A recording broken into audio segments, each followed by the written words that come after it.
how are you all? I'm sure you all are fine and taking good care of yourself. So children, let's begin with our next chapter, which is our changing earth.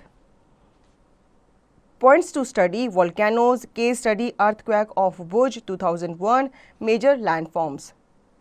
Introduction: the lithosphere is broken into several blocks. These blocks are known as plates. These are 7 major plates. You will be surprised to know that these plates move around very slowly, just a few millimeters each year. This is because of movement of the molten magma inside the earth. At the location where two tectonic plates interact, a boundary between these plates exists. There are 3 types of boundaries: divergent boundaries, convergent boundaries, and transform boundaries. The movement of these plates causes changes on the surface of the earth. The earth's movements are divided on the basis of forces which cause them. There are 2 forces: endogenic force and exogenic forces.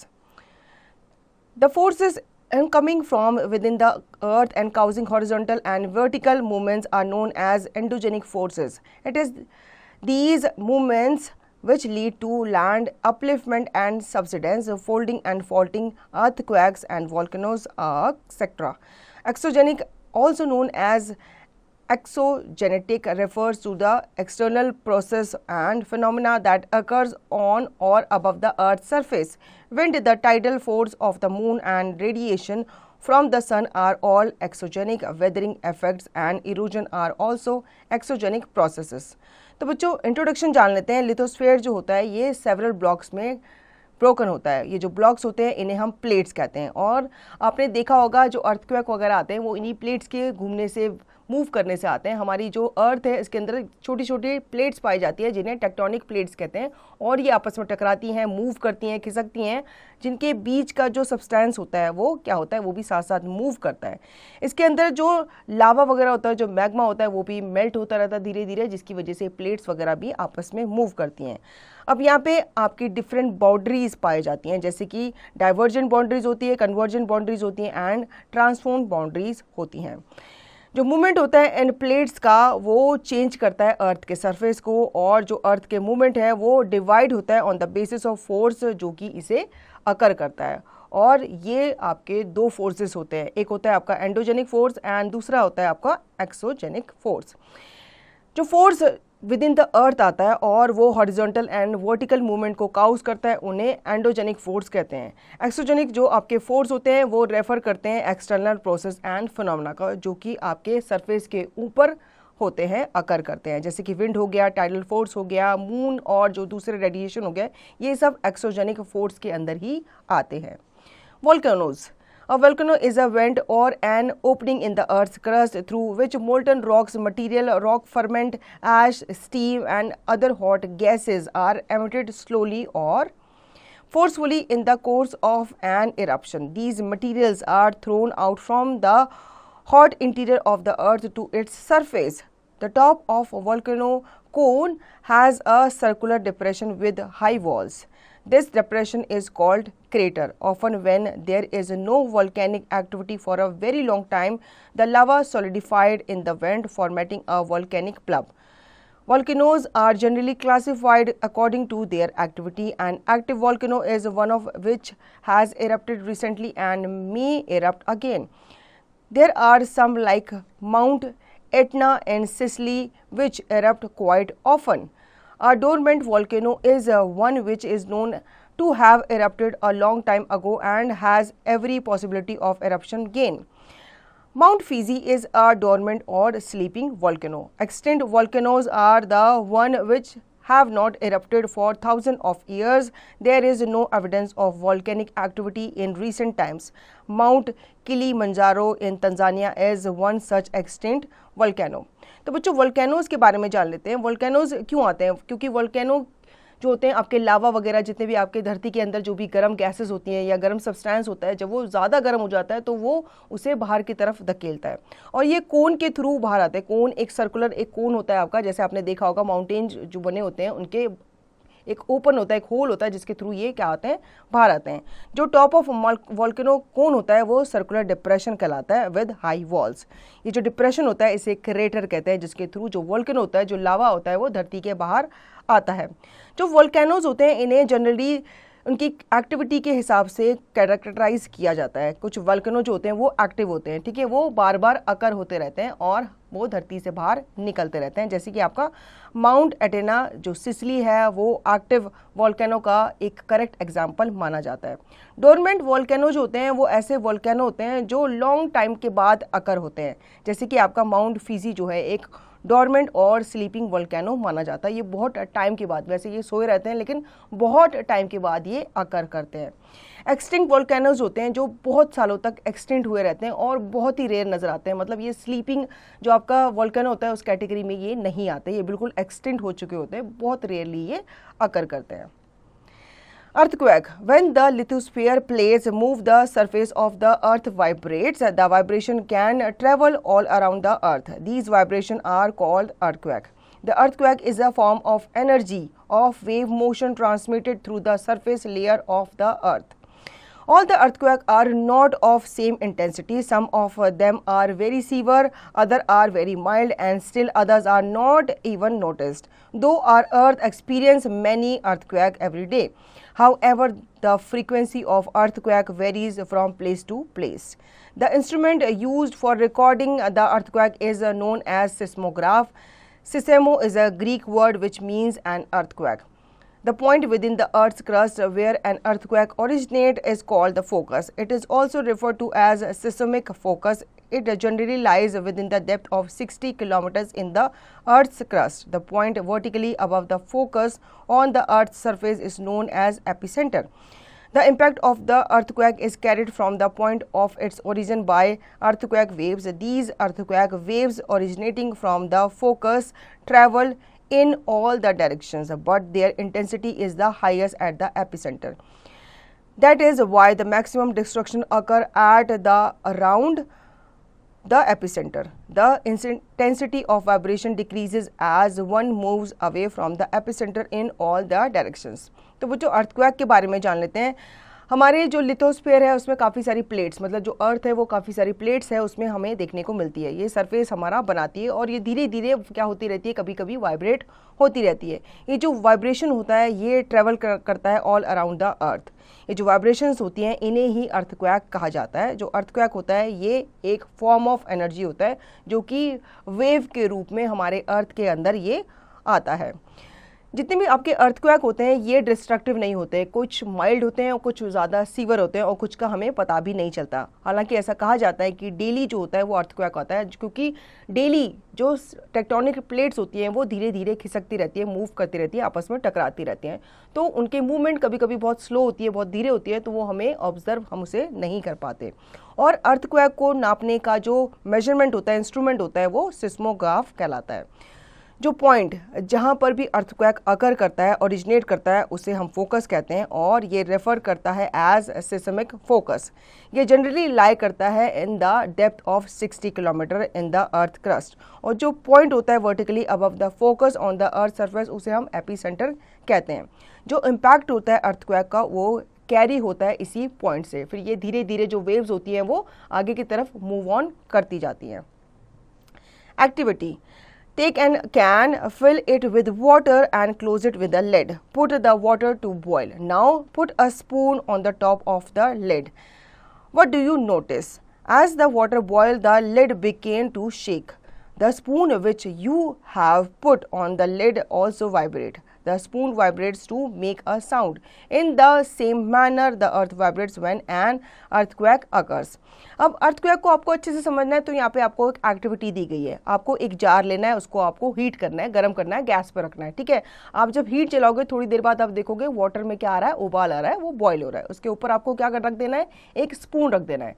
Spoon जब आप रख दोगे तो आप देखोगे जब boil होता है वाटर तो वो स्पून भी क्या करेगी, वाइब्रेट करेगी, वो हिलेगी। तो इस तरह से अर्थक्वेक भी अकर करते हैं।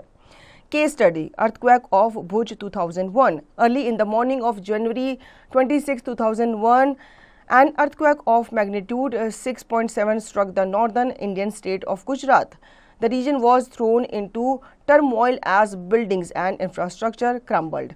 Throughout the day, 20,000 people lost their lives and another 1,67,000 suffered severe injuries.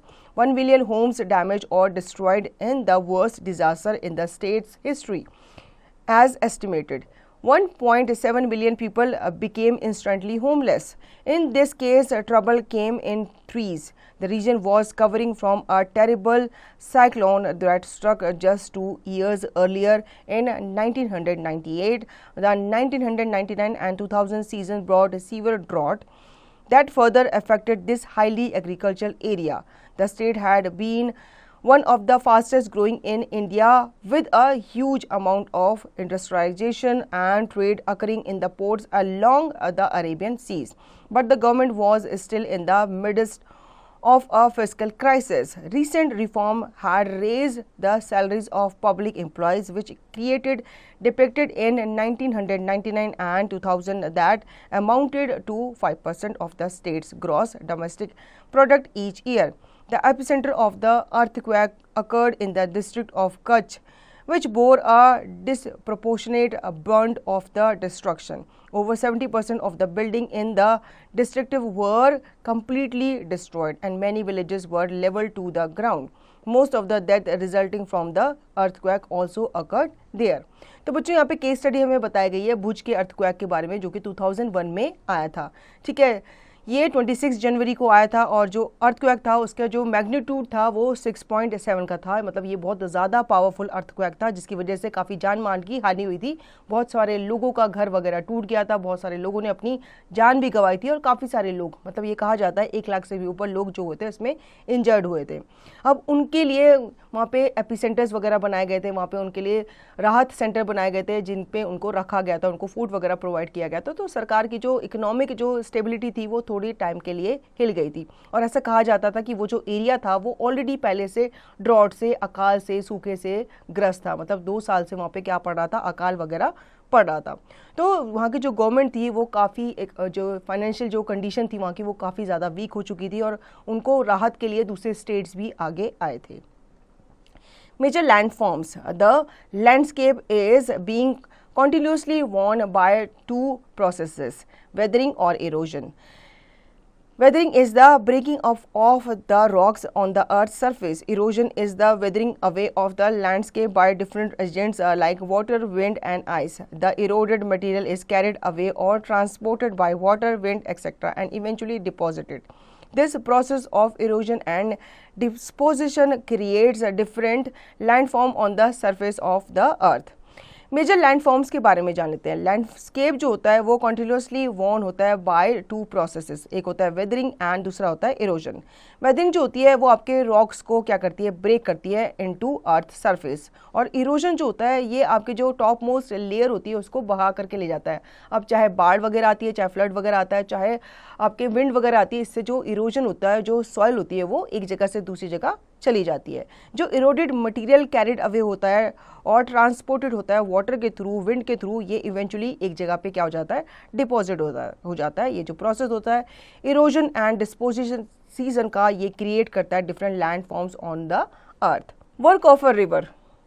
The running water in the river erodes the landscape. The river has 3 courses through its journey. Upper course. As the river moves through the upper course, it cuts downward.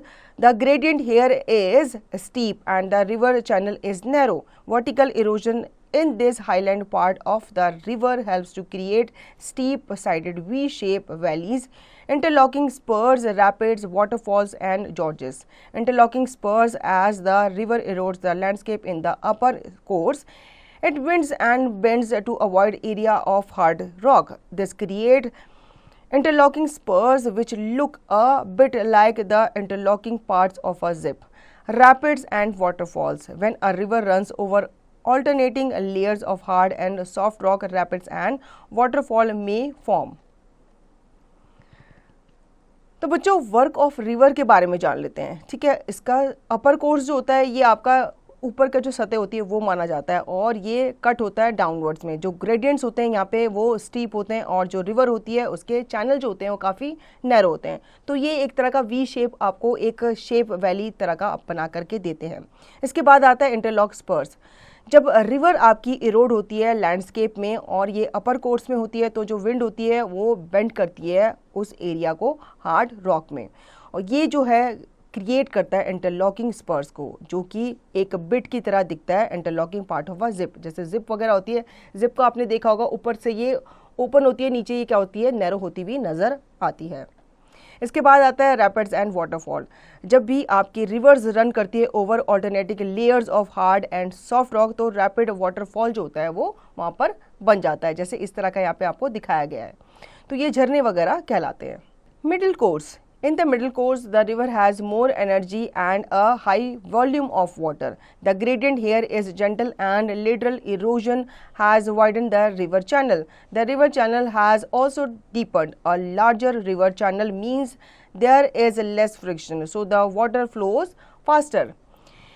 Meanders. As the river erodes literally to the right side and then the left side, it forms a large bend and then horseshoe like loops called meanders. The formation of meanders is due to both disposition and erosion, and meanders gradually migrate downstream. The force of the water erodes and undercut the river bank on the outside of the bend where water flows has most energy due to decreased friction. On the inside of the bend where the river flows is slower, material is deposited as there is more friction. Oxbow Lake.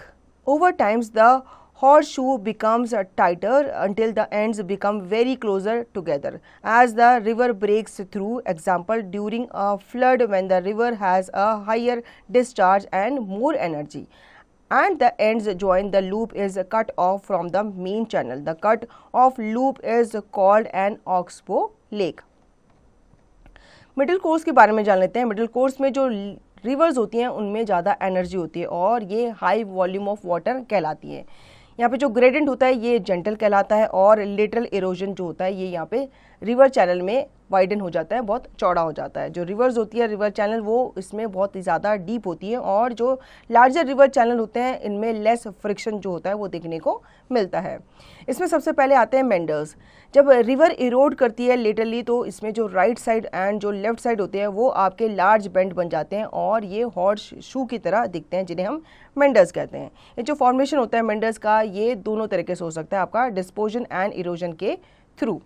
जो force होता है water का वो इरोड करता है and वो river को undercut करता है, साथ ही साथ ये बेंड करता है जहाँ पे वाटर फ्लो जो होता है वो ज़्यादा एनर्जी के साथ आता है, और उसकी वजह से उसका जो फ्रिक्शन होता है वो डिक्रीज हो जाता है।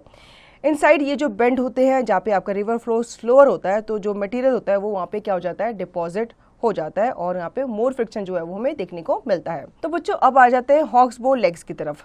ओवर द टाइम जो आपके हॉर्स शूज़ होते हैं ये टाइटर हो जाते हैं, और जब आपका वेरी क्लोज टुगेदर एक एंड आता है तो यहाँ पे आपके जो ये टाइट शू होते हैं, जो ये टाइटर पार्ट होते हैं, नैरो होते होते ये एंड हो जाते हैं। और जब आपका रिवर ब्रेक थ्रू होती है ड्यूरिंग फ्लड, जब आपका रिवर हाई डिस्चार्ज में होती है, मोर एनर्जी के साथ होती है, तो ये जो एंड्स होते हैं ये ज्वाइन कर जाते हैं, और जो ये लूप होता है ये कट ऑफ होता है फ्रॉम द मेन चैनल, और ये जो कट ऑफ लूप होता है यही आपका ऑक्सबो लेक कहलाता है। Lower course. In the lower course, the river has a high volume and a large discharge. The river channel is now deep and wide, and the landscape around it is flat. However, as a river reaches the end of its journey, energy levels are low and disposition takes place. Floodplains. The river now has a wide floodplain. A floodplain is an area around a river that is covered in times of flood. A floodplain is a very fertile area due to the rich alluvium deposited by flood waters. Thus, makes floodplains a good place for agriculture. A build-up of alluvium on the bank of a river can create levees which raise the river bank. Deltas are found at the mouth of large rivers. For example, the Mississippi. A delta is formed when the river deposits its material faster than the sea can remove it.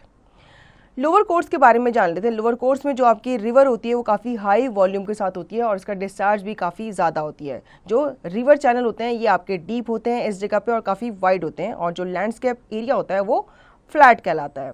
इसमें सबसे पहले आते हैं आपके flood plains. जो river होती है वो आपकी वाइड फ्लड प्लेन के साथ आती है, और जो फ्लड प्लेन एक ऐसा एरिया होता है जो अराउंड होता है किसी भी रिवर के, और ये आपका काफ़ी जो फ्लड वाटर होता है इसे कंटेन करके रखता है। जो फ्लड प्लेन्स होते हैं ये काफ़ी फर्टाइल भी माने जाते हैं। जो एरिया होता है फ्लड के आसपास का ये काफ़ी फर्टाइल माना जाता है, और ये आपके फ्लड प्लेन्स को एक गुड प्लेस बनाता है एग्रीकल्चर के लिए। इसके बाद डेल्टाज आते हैं। डेल्टाज जो होते हैं ये आपके लार्ज रिवर के माउथ में फाउंड होते हैं। फॉर एग्जांपल आपकी मिसिसिपी। जो डेल्टाज फॉर्म्ड होते हैं जब आपकी रिवर जो होती है अपने मटेरियल को फास्टर डिपॉजिट करती है देन सीज, और इसे रिमूव भी वो करती है। Work of ice. Glaciers are the river of ice. As a glacier moves over the land it drag rock fragment, gravel and sand along with it. These rock fragments become efficient erosive tools. With their help, glaciers scrape and score the surface rock with which it comes in contact. This action of glacier leave behind scratches and grooves on rocks. As the ice melt, they get filled up with water and become beautiful lakes in the mountain. Although the glacier move very slowly, it drags with it large boulders and rock fragment. Glacier gets the material from the mountain slopes, valley sides, valley bottom and from air. This material is called the load of glacier. When the glacier melt or retreat, it deposit its load in different parts. The debris thus deposit is called moraines. Work of ice के बारे में जान लेते हैं। Glaciers आपको पता ही है, जब रिवर्स वगैरह का पानी जम जाता है तो वो ग्लेशियर में कन्वर्ट हो जाता है। जो ग्लेशियर्स होते हैं वो लैंड की तरफ मूव करते हैं, और धीरे धीरे जो बड़े बड़े ग्लेशियर्स होते हैं वो पिघलना शुरू करते हैं जब समर्स वगैरह का सीज़न जो है वो आता है। ये जो रॉक फॉर्मेंट होते हैं ये इफेक्टिव एरोसिव टूल्स बन जाते हैं, और इनकी हेल्प से जो ग्लेशियर स्क्रैप्स होते हैं वो धीरे धीरे सरफेस की तरफ, रॉकी सरफेस की तरफ आना शुरू कर देते हैं, और ये कॉन्टैक्ट में भी एक दूसरे के आते हैं। Now work of wind. Wind action moves mineral particles when they are in a dry state and are protected by vegetation cover. These conditions are formed in desert and semi-arid regions of the world as well as on sandy shorelines. When rocks are subjected to wind abrasion, there are differential erosion result. The soft layers are easily eroded, but the hard layers resist erosion as a result of undercutting near the base due to greater amount of sand and rock particles being transported close to ground. The resulting features resemble a rock pillar shaped like a mushroom. It is called mushroom rock. Such formations are common in the Sahara Desert and are also seen near Jodhpur. Sand dunes are a special feature of the desert region. They are of different types and have a variety of shapes. The major factors affecting their formation are amount of sand available, direction and force of wind, and obstruction in the path of wind. Example, a bush, a stone or a dead animal. As long as the wind is strong enough to carry the sand dunes are mobile and they keep on shifting from one place to another. If vegetation or a line of trees start growing on the dunes, they become fixed. They also become stationary when they are blocked by a hillock. In case there is no such obstruction, sand dunes may bury agricultural land, plains and settlements.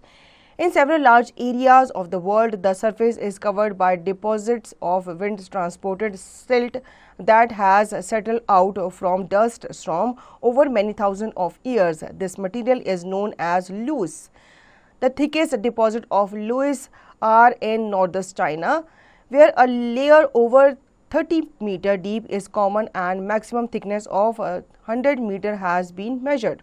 अब बच्चों wind के work के बारे में जान लेते हैं। Wind action जो होता है ये आपके मिनरल पार्टिकल्स को मूव करता है। आपको पता ही है जब तेज़ हवा चलती है तो जो सैंड पार्टिकल्स होते हैं वो उड़ना शुरू कर देते हैं, और जब विंड वगैरह धीमी हो जाती है तो जो सैंड पार्टिकल्स हैं वो वहीं पे जमा हो जाते हैं। तो जैसे आपका डेजर्टेड एरिया है, वहाँ पे आपने डूम्स वगैरह बने हुए देखते हैं, टीले वगैरह बने हुए देखे तो ये जो टीले होते हैं ये विंड की वजह से ही, उनके जो प्रेशर होता है उसकी वजह से ही ये बनते हैं।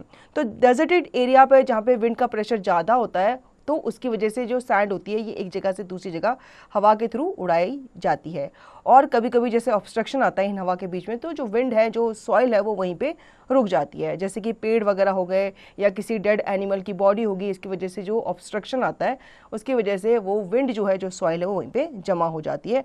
और जब ये प्लेन्स हो जाते हैं जहाँ पे जमा होकर के वहाँ पे वो ट्रीज वगैरह भी वहाँ पे ग्रो होते हैं। Work of sea waves. We are aware of that fact that the water in the ocean is never at rest. The tides, wave and ocean current contribute to the restlessness of ocean. Their continuous effect on coast creates a number of relief features.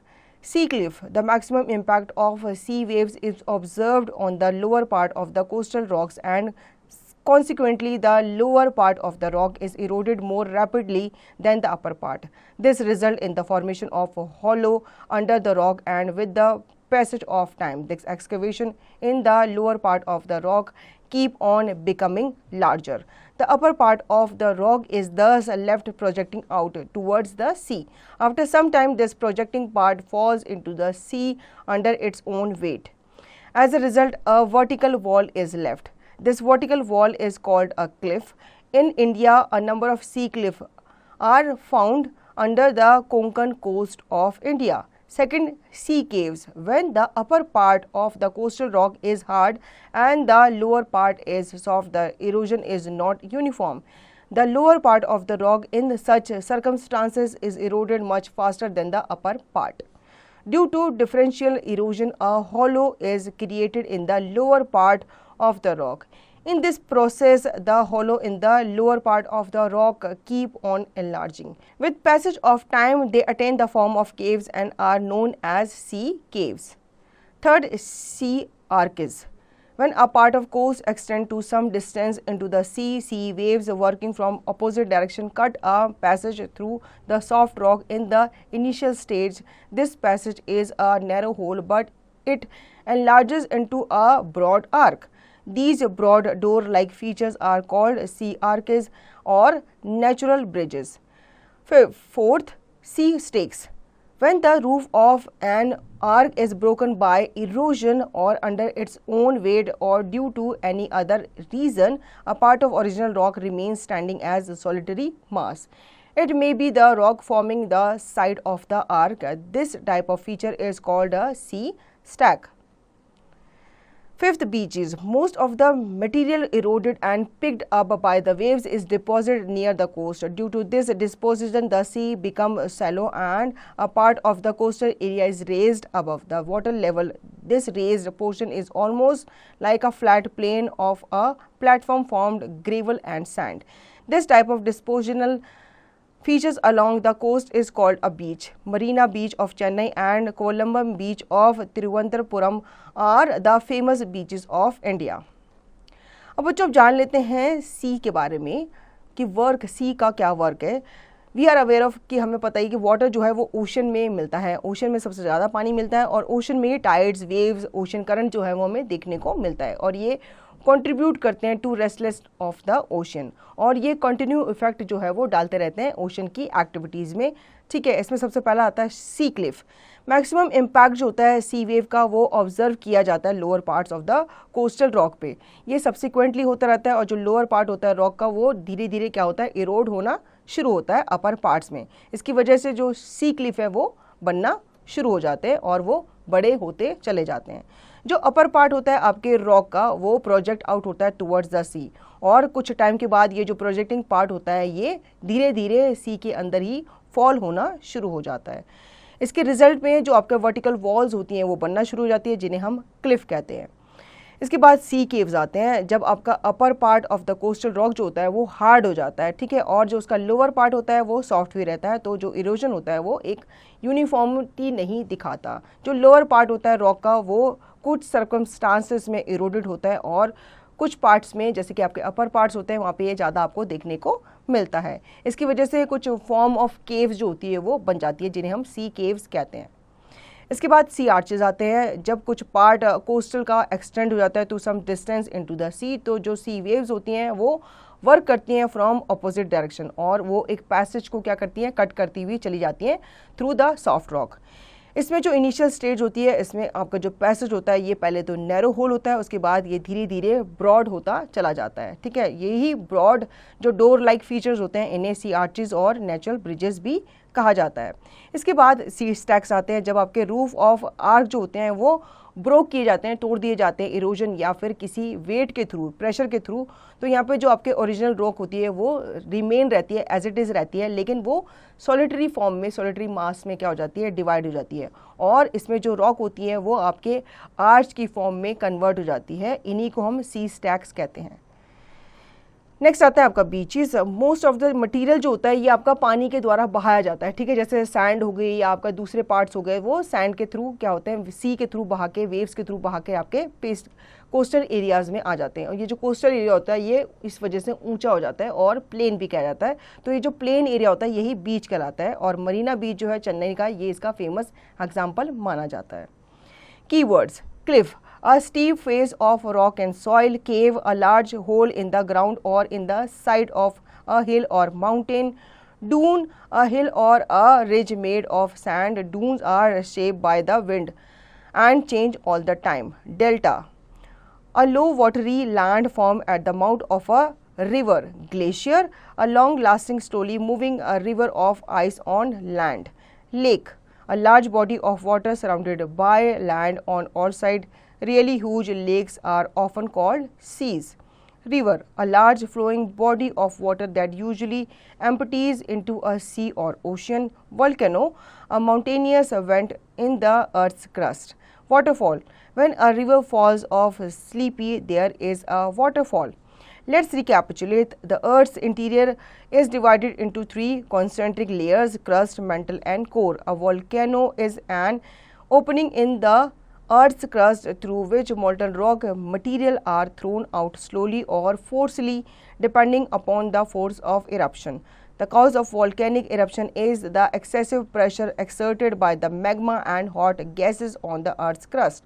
An earthquake is a motion of the ground surface ranging from a faint tremor to a wild motion capable of shaking buildings apart. A seismograph is an instrument used for recording earthquakes. Focus is the point within the Earth's crust where the earthquake originates.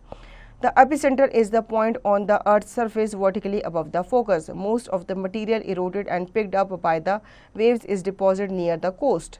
Sand dunes are a special feature of the desert region. A delta is formed when the river deposits its material faster than the sea can remove it. So children, I hope आपको ये chapter अच्छे से समझ में आ गया होगा। अब इसका रिवीजन और दी गई एक्सरसाइज की प्रैक्टिस आप खुद से करेंगे।